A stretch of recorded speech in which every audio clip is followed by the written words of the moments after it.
Assalamualaikum warahmatullahi wabarakatuh. Alhamdulillah rabbil alamin. Assalatu wassalamu ala asyrafil anbiya'i wal mursalin sayyidina wa maulana Muhammadin wa ala alihi wa sahbihi ajma'in. Subhanaka la ilma lana illa ma 'allamtana innaka antal alimul hakim. Alhamdulillah yang kami hormati Yayasan Pendidikan Al-Istiqomah Terpadu Balikpapan, guru, karyawan, orang tua, serta anak-anak kami yang kami banggakan.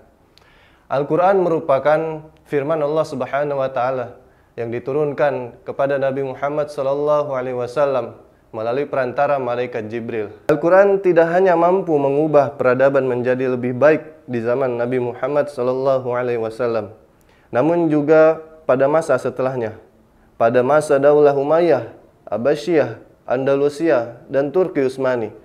Pada masa peradaban tersebut, Islam begitu hebat, hampir seluruh belahan dunia dikuasai, berkuasa selama berabad-abad, bahkan bangsa barat pun belajar kepada umat muslim pada saat itu.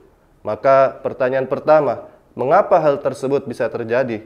Mengapa peradaban Islam bisa begitu berjaya? Pada masa tersebut, mereka semua memasukkan Al-Quran ke dalam hatinya, memasukkan Al-Quran ke dalam pikirannya, dan diimplementasikan dalam sebuah amal.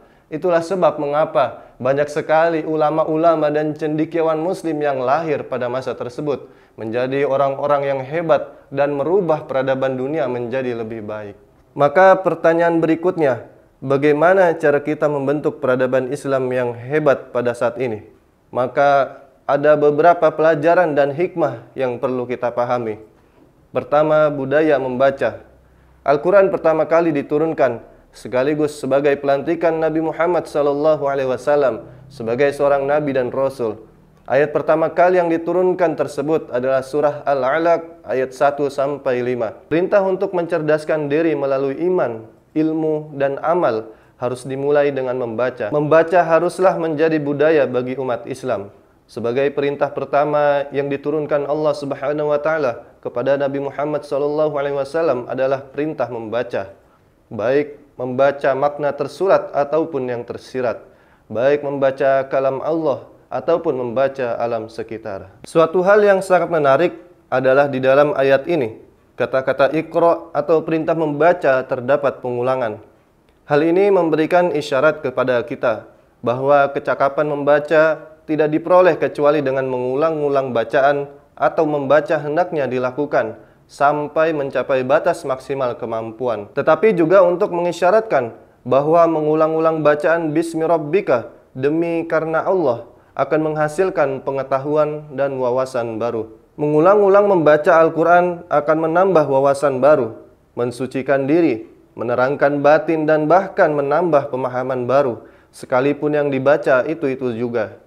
Membaca alam raya secara berulang-ulang akan membuka tabir rahasia alam semesta, menambah perkembangan ilmu pengetahuan, dan bahkan menambah kesejahteraan umat manusia. Pelajaran berikutnya, bacaan lahirkan peradaban. Sungguh perintah membaca adalah merupakan suatu warisan yang paling berharga yang pernah dan dapat diberikan kepada umat manusia. Sebab perintah membaca dengan segala aneka ragamnya akan melahirkan perkembangan ilmu pengetahuan, teknologi, bahkan dapat merubah suatu peradaban bangsa menjadi lebih baik.